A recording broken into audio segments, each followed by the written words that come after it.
Télévision Renaissance, bonjour aux téléspectateurs, c'est le rendez-vous du journal en français. Dans une conférence de presse animée ce lundi par la Commission nationale indépendante des droits de l'homme CNDH, Jean-Baptiste Baribonekeza, président de cette institution, indique que le travail des experts des Nations Unies pour les droits de l'homme au Burundi, qui a dernièrement publié un rapport sur le Burundi, a été fait d'une façon hâtive et sans informations concrètes. Jean-Baptiste Baribonekeza précise que c'est malhonnête de la part de cette commission de dire que les violations des droits de l'homme persistent au Burundi. Suivez le président de la CNDH. La CNDH note que la commission d'enquête reconnaît qu'elle n'a pas pu accéder au territoire burundais en vue d'effectuer des enquêtes de terrain, ni d'approfondir ces enquêtes et couvrir l'ensemble des violations et atteintes alléguées. Les experts déclarent que le rapport contient uniquement les déclarations de certains réfugiés burundais et des informations obtenues au moyen de contacts menés à distance. Ces déclarations montrent que les membres de la commission d'enquête ont seulement écouté les déclarations d'une partie de la population, surtout les réfugiés, et n'ont pas pu mener des investigations auprès des Burundais résidant dans le pays, des autorités, des institutions et organisations œuvrant actuellement au Burundi, ainsi que des sites et d'autres informations de terrain, afin d'avoir des informations bien documentées, recoupées, équilibrées et donc suffisamment convaincantes et fiables. Le rapport de la commission d'enquête sur le Burundi qualifie les faits considérés de crimes contre l'humanité, mais écarte les thèses de crimes de génocide et de crimes de guerre. La CNDH considère ceci comme une avancée par rapport à certaines analyses précédemment fournies à la communauté internationale sur la situation des droits de l'homme au Burundi, même si la CNDH ne trouve pas convaincants les arguments avancés par la commission d'enquête pour qualifier certaines allégations recueillies de crimes contre l'humanité. La CNDH trouve que la démarche de la commission d'enquête ayant débouché à cette qualification relève de la précipitation. La CNDH s'étonne d'entendre la commission d'enquête déclarer qu'il y a actuellement une persistance de violations graves des droits de l'homme nécessitant une enquête internationale et disqualifiant systématiquement toutes les institutions nationales burundaises et les autres organisations œuvrant actuellement au Burundi, une affirmation qui n'est soutenue par aucune preuve objective. Au cours de cette conférence, Baribonekeza s'est étonné de la mauvaise foi des enquêteurs de l'ONU qui n'ont pas relevé dans les rapports l'apport de l'opposition dans la violation des droits de l'homme. Il estime que les crimes qui ont été commis au Burundi n'ont pas besoin d'être jugés par la Cour pénale internationale et ses pays. Le Burundi se dote d'une juridiction compétente pour le faire, affirme-t-il. La CNDH constate que le rapport de la commission d'enquête s'inspire de certains rapports précédents, mais se distance un peu de ces derniers.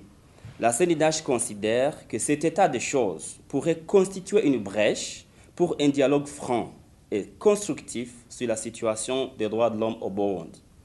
La CNDH déplore que la commission d'enquête se refuse d'examiner et de fournir des informations détaillées sur les violations et atteintes des droits de l'homme commises par ce qu'ils appellent des groupes armés d'opposition. Il nous semble surprenant que les experts n'aient pas pu avoir accès à des informations qui sont pourtant dans le public, concernant notamment les attaques à la grenade dans les lieux publics comme les bars et les marchés, qui ont pourtant été revendiquées par certains politiciens. Par ailleurs, la commission d'enquête ne peut pas prétendre ignorer les assassinats et autres attaques ayant visé des autorités ou des personnes civiles, notamment le meurtre par calcination d'une personne perpétrée à Nyakabiga en date du 7 mai 2015. La commission d'enquête reconnaît elle-même que des atteintes aux droits de l'homme ont été commises par des groupes d'opposition, mais ceux-ci se sont avérés difficiles à documenter.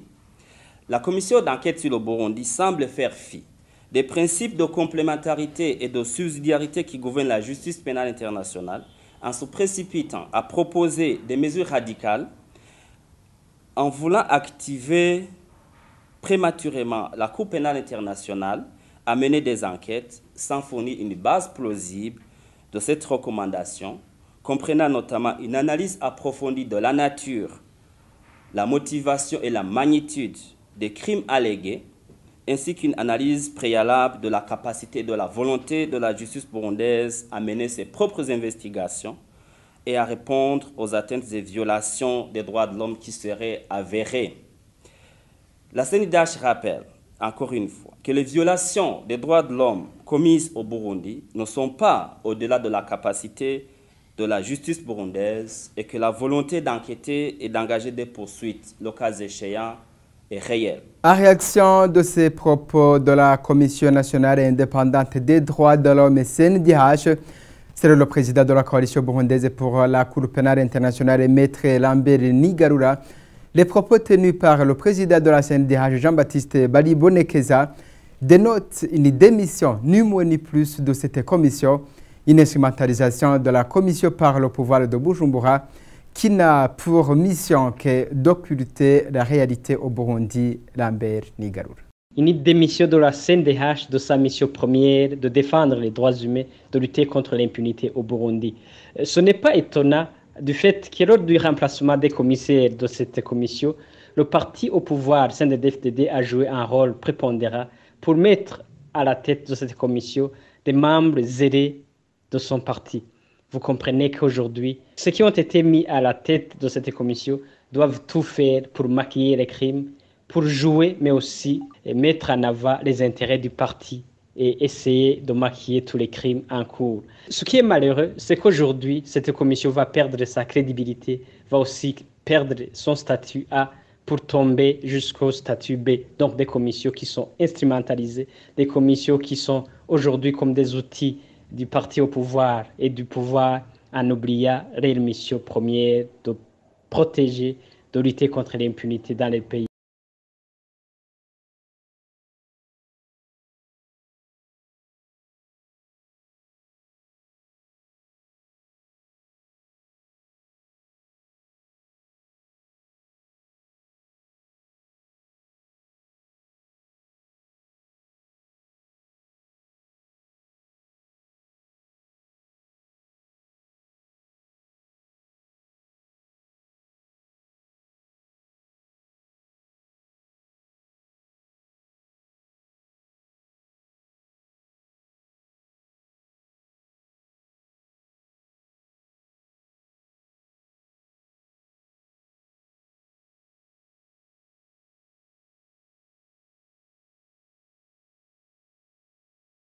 Voilà, c'était Maître Lambert Nigarura, président de la coalition burundaise pour la Cour pénale internationale.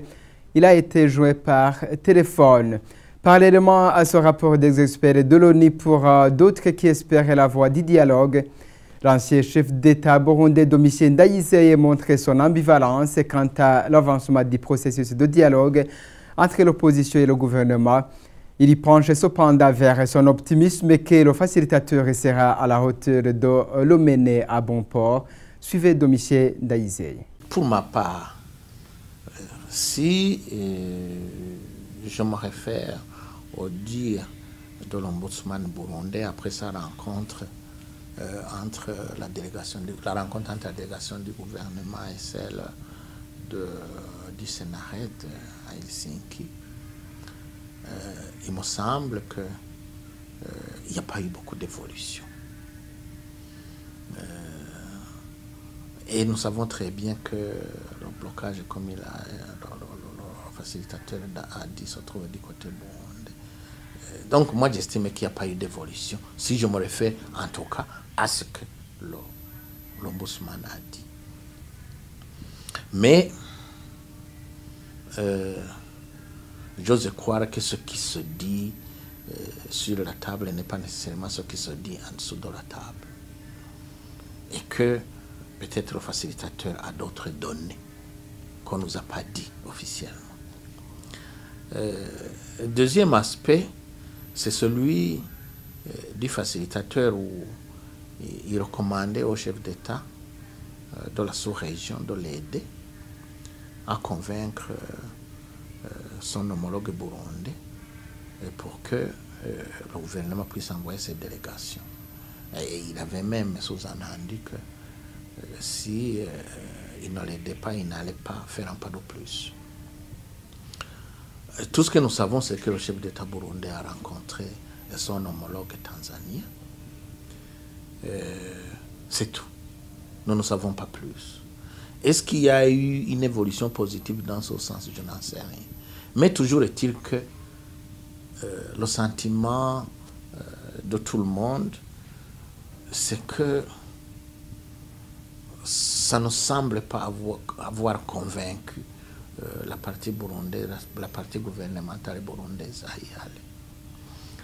Bon, est-ce que je peux me baser sur cela pour dire que cette rencontre est mornée? Je n'ose pas. Je n'ose pas parce que je garde l'espoir, je garde la confiance dans la facilitation de Mkapa et je pense qu'il pourrait avoir d'autres données